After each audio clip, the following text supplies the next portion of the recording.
Hey there, lovely listeners. Welcome to Uniquely Wired Podcast. I'm your host, Nani. On this podcast, we uncover the beauty and nature of autism through heartfelt conversations. Let's jump in.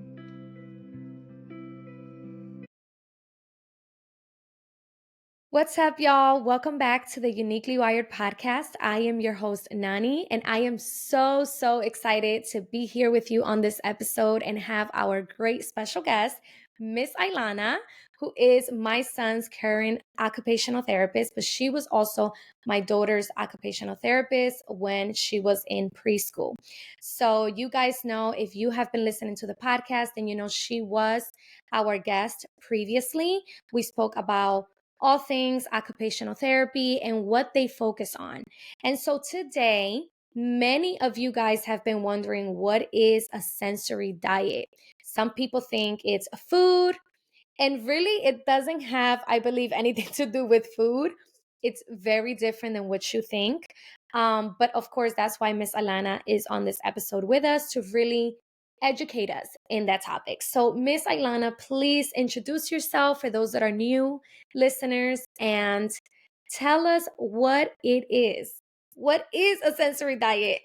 Yes. Okay. So, yeah, I am so happy to be back to talk specifically about sensory diets, as it's something that I've been using a lot more in the past few years, both in the classroom and with some of my private clients in the home. I've noticed that implementing a sensory diet has changed kind of the course of the day for a lot of the kids in a positive way, as well as for the kids who might do okay in school, but then have difficulty transitioning back home after the school day. Um, so, what is a sensory diet? Now, you're right, it really isn't about food, but food can be part of a sensory diet.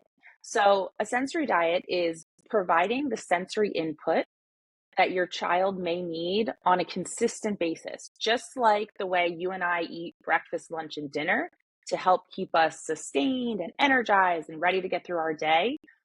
Our kids with sensory difficulties also need the right kind of sensory input, on a consistent basis to keep them at a neutral level because, a lot of our kids get triggered by certain things. And if they keep getting triggered and don't get the things they need to keep them regulated, then they might have a meltdown and kind of like fall over the top kind of thing. So a sensory diet is supposed to keep our children consistent, neutral, and able to kind of be ready to learn whenever it's time to learn. So in a nutshell, that is what a sensory diet is. Wow, I love that. I feel like that was pretty self-explanatory. So hopefully the listeners understood that. And it's interesting because I know you try this with Eliana. I believe Mm-hmm. her last year of preschool. I think you had started with that. And Mm-hmm. I told you I have found the email the other day, and I was like, Mm-hmm. this is hilarious. I can't believe this is still here. But Yeah. it was very helpful. And I know in my previous um, episodes, I spoke about behavioral strategies and I spoke about the difference between the meltdown and the tantrum. But really finding the cause, Mm-hmm. what's triggering that meltdown and that tantrum, or perhaps both Mm-hmm. of them, because they could collide within each Mm-hmm. other. Mm-hmm. So, I know lately Eliana has been, this is the perfect time to talk about that because, I mean, she just started school, but the past few weeks she has been extremely dysregulated. And I know it is because she has not been in school. And, Mm-hmm. even though she had the summer program, obviously it had already been a few weeks since she's been out. Yeah. So I can tell that a lot of things were just triggering her. Yeah. And I remember the whole sensory diet thing and suggestions that you had given me when you had her as a client. And I used it. I did the deep pressure and she found it super funny. But you know what? We were able to go back to a normal state, right? And we weren't so stuck on the meltdown. Which is Also great. not I'm entertaining. Yeah. Also not happy to hear that. entertaining, the tantrum or the meltdown. Hmm. Like sometimes I think we can really given so easily because we get frustrated along with them, Right. right? But we Right. have to make sure that we're checking ourselves first. Okay, you make a really great point because a Yes. sensory diet doesn't just have to be for our children. Us as adults, especially who work with kids with special needs, have children with special needs, also get dysregulated, overstimulated on a daily basis because there's just so much going on. So, Hmm. a sensory diet can also be for us adults. And a lot of us do it actually subconsciously. We chew gum. We make sure we have like a cold drink with us. We make sure we get up from our desk and take a walk during our work day. These are all little things that kind of can be considered part of a sensory diet. Some adults have to get their workout in the first thing in the morning. Not everybody. I wish I was one of those. But, you know, for some people, and I think we talked about this last time, coffee. Some people having coffee in the morning, that is part of like a sensory diet. Um, so, and I don't know if you want to talk about this a little bit. We can talk about what are some examples of what a sensory diet can look like. Yes, please, because I know Okay. it's different for every child. Like, I'm Mm-hmm. pretty sure you'll probably have something different for Jacob Right. compared to Eliana. I mean, there might be Right. something similar, but yes, please Mm-hmm. talk about that. Yes. Okay. So you are exactly right. Every child is different, and I'm sure we've all heard this saying: once you meet one child with autism, you meet one child with autism. Every single child is different and their sensory needs are different, right? So some kids are seeking input and some kids are avoiding it. So we have to also like get to know the child before we create the sensory diet. Now, yes, there are overall like activities you can try with everybody, but for me, especially this is part of my job as an OT is to observe the child I'm working with, kind of assess what his needs are, and then create a tailored sensory diet for that child. So, say for Jacob, because we can talk about him. He's your son. He's who I've worked with, most closely in the last, 2 years. We've noticed that he was a little bit avoidant of certain things, like he didn't want to swing for a long time. He, didn't want to sit for a long time. And then he was also seeking, right? He has a lot of stims. He kind of like wants to walk around the room and do like his kind of like penguin dance type of thing, right? So for me, I was like, all right, I want to help him be able to kind of get through the day. Like we did these tabletop rotations where you had to increase his attention to that. So we worked on putting like a disco sit, which is this like it's kind of like a seat you put under the for him to sit on, and it's got like little nubbies on it, and that helps him to like weight shift while he's sitting there, so it increases his attention. So that's part of the sensory diet. Giving him something to chew on. A chewy is like part of a sensory diet. He's seeking out some kind of oral motor input. So these are just a couple things. Now, the other part of a sensory diet is helping to make it consistent. So there's a big part of that with collaborating with teachers and families. But if I'm working in the classroom, it's the teacher I have to collaborate with and talk to them and say, Jacob needs a chewy, either at all times or these specific times of the day. We need to make sure he has a disco sit when he's sitting so that we can increase his ability to stay seated if that helps him. For other kids, also, the sensory diet might be let's not have him sit. Maybe during tabletops, he can stand. And, and that is where sometimes there's a discrepancy if there's a teacher who might not understand, well, he has to sit. It's like, well, no, this child is working on building their tolerance for sitting. So let's have them stand, do the activity, get through the activities. And then in maybe 3, 4 weeks, we can work on, okay, we're going to sit for 2 minutes and then we'll build 3 minutes, 4 minutes. So that's what the sensory diet is supposed to do. It's supposed to keep us regulated and build like kind of our tolerance for things that are harder for us, right? So that we can get our sensory system and our nervous system in check. Oh, that is so good. And when you were talking about, a lot of teachers don't understand, I feel it's crazy because they're still doing the work. Just because it looks different from the Hmm. way you may want it as a teacher, Yes, you should still be happy that they're still completing the work. Like exactly. just this morning, before hopping on here with you, um, we did the tabletop activity, which was the water and the letters. You know Hmm. what? He was over sitting down. So Hmm. he's staying and he was still Hmm. engaging. So Hmm. I think, whoever's listening, whether you're a mom, dad, or educator, or even a caregiver, really, if the child is not staying still, follow their lead. Hmm. Hmm. Follow the lead. And I hear this a Yeah, lot, like follow their lead. And you know what? They're going to be happy because guess what? That can trigger a meltdown. yeah. That can trigger a tantrum because Hmm. you are literally triggering that, Yes. especially if you know the child already. Right. If you're new to the child, of course, then that's Hmm. okay. Hmm. You're still learning. But if Right. you've had this student or your child, you should already know what's going to help them. Like I know Jacob can't sit too long. And it's funny you mentioned the wiggly thing. I know exactly what you're talking about. I have it on my Uh-huh. Amazon cart Uh, because I told Tony, but I wasn't sure if you guys used it in the classroom when he was in there. yeah. So, you Sometimes know we what? do. Now that's good. Sometimes, yeah. Yeah. Sometimes we do. Sometimes we don't. Again, and here's the other thing. These activities or interventions that we use in these sensory diets, it doesn't stay the same forever.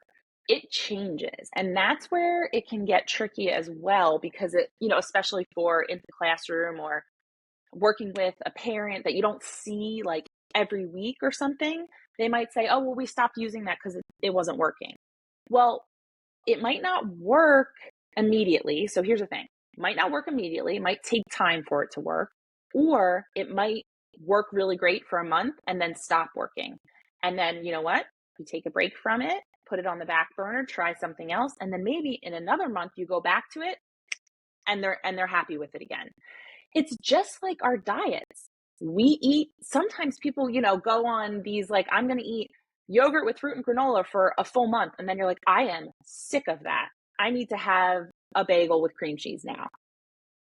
So we have to think about these things as our children have needs and preferences just like us.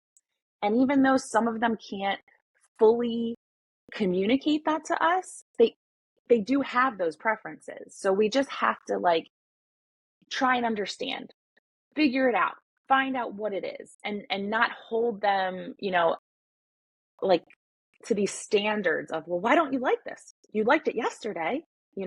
So that's another big thing. That part. Like, stop having these high standards, putting these kids on these high pedestals. Like, Mhm. when we know, especially if you're in the special education field, like, I mean, I'm not even in it. I guess you can say so because I do have kids um, that Yeah. are, in special education, but it's like, I know what's going to work for my daughter and what's not. Like, if you invite me to your wedding, um, I'm not bringing my kids. I Mhm. was just out for dinner with two of my autism mom besties, and we went to eat and we were just talking, just getting ready for back to school, all the things and all the changes. And they were Mhm. sharing their fears. And, we were talking about that, how family sometimes expects you to show up to certain events and certain things when it's like, okay, can't make it. Or they And won't invite you because they know your child is autistic. And so mhm. we not listen, still invite, Mhm. like Mhm. it's the Let us thought make the that decision. counts. Yeah. And then let us make the decision exactly what my friend said. And Yeah. it's just it's The unfortunate, hard but part that's just how it too, is. like you said, is that they invite you and then expect your children to act and be a certain way. And it's like, well, Well, that's it the looks standard. different. Mhm. That's what you just said. That's Yep. setting up this high standard on these Right. children that it's like Right. impossible. And I listen, if know. what And they do it, then Okay, it's a Yeah. miracle, but Yeah. I hate to say it, it's a little bit of like an old school way of thinking too. Like, you see it with like, I hate to say it, grandparents a lot of times. They expect this very specific, we sit for dinner for this amount of time until your plate is finished, blah, blah, blah. And it's like, oh man, there's lots of things that we got to change about that. But that's a really hard generational gap to change. And I don't know that we're going to do that, well, you know? it'll take really miracles Yeah. to that really to happen. Especially when it's the older grandparents. Like I know Hmm. my mom and my in-laws are like far in age. Like, my Hmm. in-laws are already in their 60s. My parents are like in their late 40s. Oh, wow. So it's a big difference. Uh-huh. Especially when the kids were first born. More so Eliana, because she was the first, Right. from my mom's side. So you already know she was being spoiled. And then Hmm. there was some disagreements, but I was Hmm. like, really? There's no right or wrong answer. At the end of Mm. the day, y'all were just both brought up in different generations, Yeah. different time. Like, we're just learning. Right now, what y'all need to adjust to is how I'm raising my daughter and how Yes. we're doing things as her parents, Right. right? I'm Right. not teaching her from the old generation, like Hmm. she's Hmm. growing up in this generation. Yeah, there are That's some right. things that, of course, we're not teaching her and we don't agree with, but that's in every Hmm. generation, right? Hmm. That's Hmm. everywhere. You're going to have things you don't agree with, and Yeah. that's okay. So I do with her and my son what we do at home. Right. Right. And if this is the way they're eating and this is the time they eat, if this is the time they go to bed, if they go to sleep with their electronics, then guess what? It's stuff that works for us at home. Hmm. Right. You That's have to that's just it. do you have to do what works for you. And I Yeah. will say this too, that if we're going back to the sensory diet, which is what we're here to talk about, if you have a therapist or provider who is implementing this with you and you don't fully agree with some of the things that they're mentioning or suggesting, say that, because this has to work for your family. Really a sensory diet should be like providing input, every hour, every 2 hours, but that's not always realistic for every family, right? So a lot of times now I'm helping families say, okay, if we can't do it as much as possible, let's figure out the times of day that works for your family that we can implement the sensory input. Because we want to make it so that you're successful with it. We don't want you to struggle with it, right? We want it to work. So let's figure out what works for your family. Is it right when you get out of bed in the morning, when you get home from school, and before bedtime? Or does that not work at all? And do we start with just after school and then build up the amount of times we can add this input into your daily life? I mean, it's hard being a parent, right? There's so much going on. There's activities every day, there's school, there's all these things. So let's figure out together what works for you and your family. And that's the same thing with a teacher. I don't ever want to step on a teacher's toes. So I want to make sure that what I'm trying to implement works for that teacher's schedule. So there's that collaboration piece is really so important. It is key. It is key, especially for them Mhm. to work with you guys as a therapist. Mhm. I think you spoke about, the practicing tips and, the activities. Mhm. Did you mention that? I believe you did, right? Did we talk about some activities that you can do when you're Um implementing sensory Yeah, so diet? I only mentioned like so far I mentioned kind of like using a chewy, which is like something Jacob uses, using the disco sit, which is helpful for staying seated on a chair. Yeah. Some activities that are really good for a sensory diet are sensory bins. So kinetic sand, bean bins, rice bins, even just water play. So I say this too, like say a water bin is just too crazy in your house because you know your child's this water's just going to go everywhere. Turn the tub on. It doesn't have to be bath time to play in the water. So if you just did, you just had dinner and first of all they're probably like a mess anyways. Say let's get in the tub, or if it's like after lunch and it's middle of the day, have some fun in the tub, get wet. Um, so like all those kinds of things are like a tactile sensory input. So like getting that input to your hands and everything. Other really good heavy work for your hands would be Play-Doh. Play-Doh's a really good one. I use something called TheraPutty, which is like putty that has different strengths. So it's like soft, medium, firm. And I hide little things in the putty, and the children have to like find them and pull them out. And then they're pulling and squeezing, and they're using their hands like a lot, right? A lot of work to use the putty. So that's like a tactile heavy work. Some other really good ones is an obstacle course. You can do an obstacle course in your house with only things in your home. So if you take the couch cushions off your couch, take the pillows off, put like a blanket over two chairs to create a tunnel. Um, there's all these things you can do in your home. So having your child crawl through the tunnel, jump onto each couch cushion. This is heavy work, it's proprioception.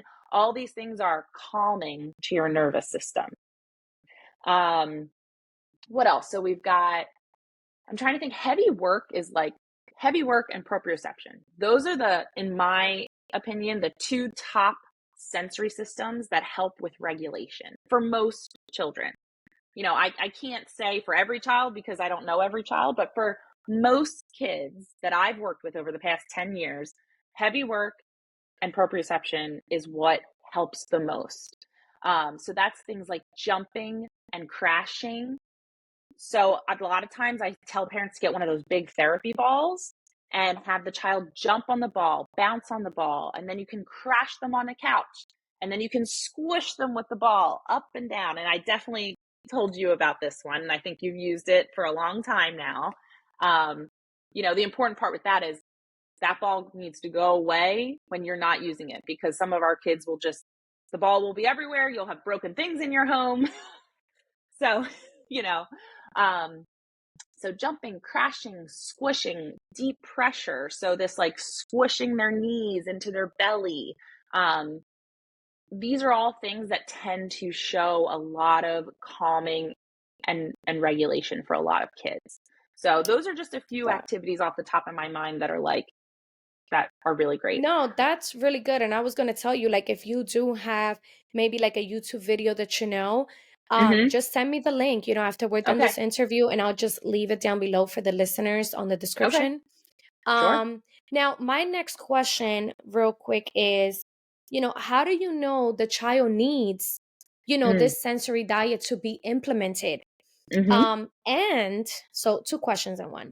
Yeah. And does it have to be diagnosed, you know, through an OT, or is this something a doctor or a teacher can tell you? Can you just specify that? Obviously, I know the answer, but for the Mm-hmm. Yes. listeners. Yes. So how do you know that a sensory diet is needed? I would say you will know if you're seeing your child have a lot of meltdowns throughout the day. And if it seems almost like you have no idea where this meltdown came from, like, why are they having trouble with this? They were fine 1 minute ago. A lot of times their sensory like threshold is so far at the top, and you don't notice it because they're holding it together. They're holding it together, and then it's that one thing that triggers them, and then you look and you're like, wait, where did this meltdown come from? Usually that's when we know, okay, let's try this sensory diet. Maybe they are just at their tipping point all day long, and we need to get their tipping point to neutral. And sometimes what that needs is the sensory diet, the sensory input consistently all day long, because they're not getting it the way they should. And a lot of times this happens because they're in school for 6 hours a day, where they have to sit for long hours and they're not able to run around, get their jumps in, like get the sensory input they need. So I would say if you're seeing kind of a lot of meltdowns that just are unexplained, maybe that's when it might be time to try a sensory diet. Um, Also, kids who have a lot of issues with feeding, super picky, doesn't want to eat, doesn't want to try new things. a sensory diet can be super helpful for them too. Because if you think about it, eating, feeding, it's so heavy in sensory, right? Textures around your mouth, using your hands to hold utensils, getting stuff on your hands. That can be really triggering for a lot of kids. So sometimes it's like their threshold is already up here, and then you want them to go sit and eat, and they're like, I want nothing to do with food. Like I'm already like on edge. They can't communicate this to you because they don't understand their feelings and emotions in that way. But if we are giving them the sensory input they need throughout the day and they can be more regulated, their nervous system is more ready to say, okay, I'm going to try food. I'm going to try to eat. So there's that piece as well. And again, sleeping. Kids who have a lot of trouble sleeping. A sensory diet can be really, really good for those children because they might not be getting that sensory input to keep their nervous system regulated. And then it's time for bed, and they're like, no, I'm not ready for bed right now. And that's where we see those like all over the place sleeping habits, 3 hours here, and then they're up from 3 a.m. until 9 a.m. And then they're not, how do they go to school? How do they thrive in school if their sleeping is a mess? So sensory diets can be really good for that as well.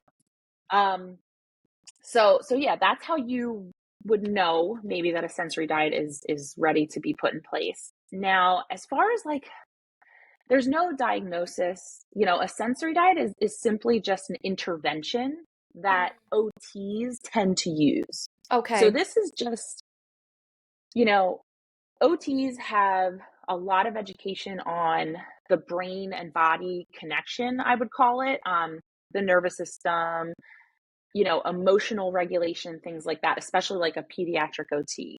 So most of the time, it will be an OT that suggests using a sensory diet. To be honest, I don't even know how familiar doctors are with a sensory diet.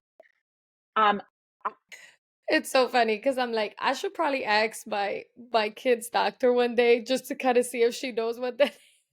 I would love To to see know. what she would respond.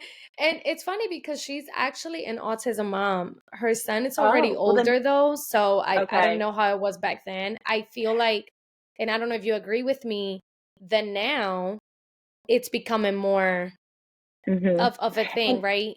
yeah. And what I would say is if she has an older child with autism, she's probably, and she's a doctor, so she's probably likes research and she probably looks into a lot of research. So I would think that she would be familiar with it just because she probably sees all the new research coming out and might have come past what a sensory diet is.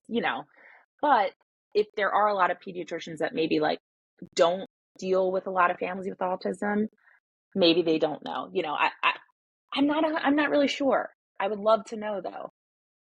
Yeah, well, it's good that you've educated us in this topic because I think a lot of families have been, wondering what is this? I Mhm. know I brought it up to a friend of mine who lives in Florida and her son was recently diagnosed and he gets very dysregulated. He's definitely a big sensory seeker.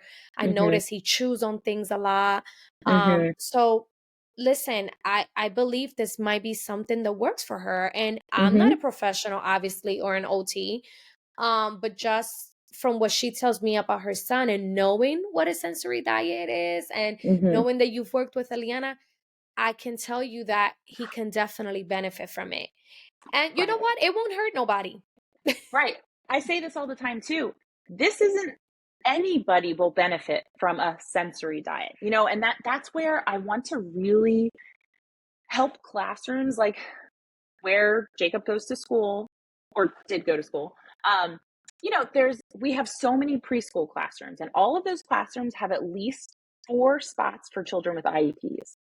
So every single one of those classrooms would benefit from implementing some kind of sensory diet into their classroom routine, right? Every 4 or 5-year-old child is going to do better if they get movement breaks throughout the day, if they get time to get their hands messy and dirty, if they get time to sit down and have a cold drink, or so there's all these things that just make sense. And I think education is needed. And actually, we did do a training at the end of last year, like in June. Me and Lauren, who's the other OT at our school, and then our students, our OT students, put together a sensory diet presentation for our staff. And we did kind of try and do a little bit more education on it because we just want people to understand and know what's going on and how to help. Yes, absolutely. 100%. Yes, yes, yes, yes to everything you just said. I'm like, preach. I love it. I love it. I love it so much. So that's good. You actually just touched a really good point. So you can definitely teach the teachers how to implement this in the classroom because even though it has to be, you know, personalized per child, depending their need and what their focus is on, right? Because there's Mhm. different focuses. Yeah, If it's for attention matter, if it's just to regulate, whatever it is. But you're right. Every child needs the movement, especially that early age right, between 0 to 5. I think it's just like, right. they, I Well, mean, to be and I honest, think, Aliana's 8 and she oh, still needs, forever. Yeah. And I mean, also think about how where our society is right now. Screens, sitting and looking at a screen is a really big part of everybody's day. Children, adults, everybody. So any all children need more of that physical movement and physical like touch with their hands. Right now they're just not playing as much as they used to. They're not getting outside, getting dirty, doing all these things. So it's okay to use screens. I totally agree. I have a 2.5-year-old and an 8-month-old. Sometimes that 2.5-year-old has to have a screen because it's the only way I can help the 8-month-old, right? But there has to be a balance. There also has to be the physical movement part, the tactile part, all these other things. So screens are okay. I 100% agree, but let's make sure we get that other type of sensory input we need as well. And that's where, like, yes. why I'm saying the classroom as a whole could benefit from a sensory diet. Absolutely. I love that. And it's crazy you said that about the screen time because I've, I've had Eliana for the past maybe, oh my gosh, I think it's going on a month already that she has not had the tablet all day. She gets it for bedtime. And you know what? She needs to figure life out. She needs to figure life out. And when she becomes too agitated and just too overstimulated, I'm like, look, put your shoes on, go outside. And That's good. instead of swinging, she entertains herself. She grabs the broom. I think she's going to love to garden because she really loves to just dig the dirt away. Oh, Yeah, gardening, does not get huge, that from me. great. Oh, That that is is such her a good. grandmother. That Oh, is my mother-in-law all the way. I mean, I she love loves to that. garden. She taught me one time and my plants died because I could not keep up with them. Unfortunately, sorry to those of you that Not love plants. everybody has a green thumb. I do not. And Mhm. I admit that. Leave me with my Uh-huh. creative side that I'm Uh-huh. okay over here. Uh-huh. But I can tell she loves it. So I'm telling you, she was just digging the dirt. She comes home, her hands are all dirty, but she comes more regulated and she's And do fine. you And know then she's like, why? VeggieTales. And I'll just Yeah. put it on. Yeah, she's obsessed with it. I'll put it on YouTube on the screen, on the TV, but she Uh-huh. doesn't have it physically because she likes to control. And then Right. she's like disoriented, Yes. which is why I cut it down. And Yep. obviously on the weekends, I'll give it to her earlier. Mhm. This morning she had it while she was having breakfast. But once I put her Right. in the bath and got her ready, because I'm teaching her, dress yourself. So we're Okay. working on a lot of those life skills. So I'm like, okay, let's go ahead. And I don't know if you remember, but I had posted the goalie device that kind of like teaches her, it's Uh-huh. like she got to follow. So Yeah. we used that this morning and she was fine going to school. I took the tablet away. Now I have to figure out, when she comes back from school, I can either give her the tablet for maybe an hour or two so she can like decompress and then Mhm. take it away and transition with her going to outside. Mhm. So, you know what I mean? So I'm Mhm. trying to like figure that out. Right. Or Like I don't know what if I works should do best. just go outside and like And then get the tablet, right. And cuz I and don't know that's if where she's I'm yeah. that's where I say, like, work with your therapist on that and try and figure that out together of like, okay, well, how is she reacting when we take the tablet away? Like, how is she reacting if she goes outside first? Like, just trying to figure out, yeah, what is the best option? Um, and us as adults can communicate what we need, like when we're done work for the day. And some of us like working 45 minutes from our home because it gives us the decompression time in the car. We listen to music, whatever it is. But for our kids, they're not able to express so much like what is it that they need when they're done school, right? So that's what we have to try and help figure out. Is it movement? Is it some time alone on the screen? But but yeah, and then we can say, all right, screen time's over. Let's try something else. Yeah. Yeah, and that's a little hard for me right now because she just started at this new school. I Mm-hmm. still, I don't know who the OT or speech is at this moment. So, Mm-hmm. and I'm giving them some time because obviously it's the first day. I'm not going Yeah. to be nagging about it. I know there is an OT and speech, but Yeah. I know I'm sure they're trying to figure out their schedules and stuff like that. But, you know, I noticed she does get very frustrated. She started going back to the, doing the That, pressure. And yeah. it's crazy because she has stopped it for a while. I know Right. ABA had helped with that, but Uh, well, she's back to it. And I think it's just the way she expresses that she's frustrated, yeah. that she's really That mad. or nervous Yeah. or whatever. Is it anxiety? Like Yeah. She there's does so get many. anxious a lot. Yeah. Mm-hmm. Mm-hmm. Um, but okay, just so we can end the episode, is there anything you can tell a parent out there that might be feeling like, after everything Miss Ilana just said, Mm-hmm. I really feel like this is my child. Mm-hmm. What Mm-hmm. would be your advice to this parent?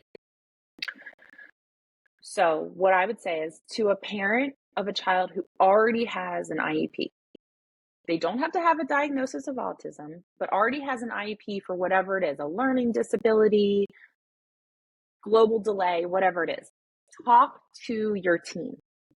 If they don't have an OT and say they only have like speech and physical therapy, talk to one of them. Yeah. Sometimes speech therapists and physical therapists also have a pretty good understanding Mm, of sensory and what a sensory diet is. mm, But what could happen is those team members might be able to say to your like coordinator or your social worker, whatever it is, whoever yeah. runs your case, can we add an OT consult to talk about Right. adding more sensory into my Yeah. child's day? Mhm. That's good. Now, for the families that have a child that does not have an IEP, because these are families that I work with too, Mhm. they don't have an IEP and they might be doing well in school, but they have some little behaviors that the teacher might be like reaching out to the parent about and they're not Mhm. quite sure how to address it, and then they're Yeah. coming home and having meltdowns. Yeah. For those families, I would first talk to your teacher. What are you Mm. seeing in the classroom? What is your day with my child look like?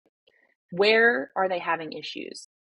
And talk to the teacher and say, can we get some kind of, not necessarily a 504 right away, but is there something that can help my child? Because my child's also having these huge meltdowns when we get home. We're struggling with homework. We're struggling getting to school in the morning. So obviously something else is going on, even though they're doing great at school, which usually means they're holding it together as much as they can. They're usually masking and they're just getting through their day. They're powering through because they know they're supposed to, but their nervous system is out of whack, right? So they're getting home where they feel most comfortable and they're kind of letting it out. So for those families that don't have an IEP, reach out to your teacher. Tell them what's going on at home and tell them we might need more help at school. Even though it doesn't look like it, we are struggling, and see what they can do. And sometimes you might have to push. You might have to push for a 504 where there are consultation things put into place, extra time for test taking, little things that they can accommodate your child with. Because that's your right. If there is things going on, there are people that can help. OTs are always in a school district, right? And even if you're just asking for a consultation once every 2 weeks, that means the OT will come into the classroom, observe your child, and maybe not work directly with your child, but help the teacher understand how to help your child. So, so that's where That's I would say to good. start if you don't have an IEP yet. Yeah, well, you know what, Miss Ilana, this was wonderful. And I'm sure it'll, be a blessing to a family that might be listening that's really in need of just that guidance, right? and Mhm. and those answers, especially when you get that first diagnosis, it's just like a bowl of ice Yeah. water all over you, and you just froze and you don't know what to do. And Mhm. we are really here to remind you that you're not alone, Mhm. in this journey. You're not the Mhm. only one, that's feeling that way. Mhm. It's totally normal, but Yeah. don't stay stuck in that, freeze mode. Yeah. Get yourself out there, ask the questions that you need. Yeah. If you need to get a lawyer involved, get a lawyer involved. At this Mhm. point, I'm like, listen, do what you got to do. Yeah. Do Mhm. what you got to do. Work with the team. If you're noticing there's a lot of ifs and buts, you know what? Maybe you need to find another placement for your child. Don't waste the time. Just don't. Yeah. Don't Yeah. even beg, because at the end of the day, you will know if the school is really for your child. Okay. And I can tell you from experience, you can tell their passion. You can see right through a teacher, right through a therapist, right? Mhm. I'm sorry. That's just how I am. I'm like, Mhm. I can see right through, and I'm like, I know this person was called to do what they're doing right now. Because unfortunately, like the episode that just came out where I interview Kelly, she didn't have good experiences with therapists. So sad. And yeah, her daughter has not, her daughter's 11. She has not had therapy since she was 7.5. Oh my And gosh. yeah, because it was just, she couldn't find someone that can actually like understand her daughter. So you know what? We give up and we just do things ourselves. Mm. But that's the reality, right? That's the reality of It is. But what I this will say community. too is that I talk about this a lot with some of my private clients. There has to be a right fit. And that's what you're talking about, right? The therapist and the family and the child, it has to be the right fit. So also as a parent, if you feel like this isn't the right fit for your family and the child, it's okay to say, is there someone else that can work with us? And listen, that therapist might be offended, they might not. And who cares? Because it's your family and it's your child. So you have to do what's right for you. And there are hundreds of therapists out there, right?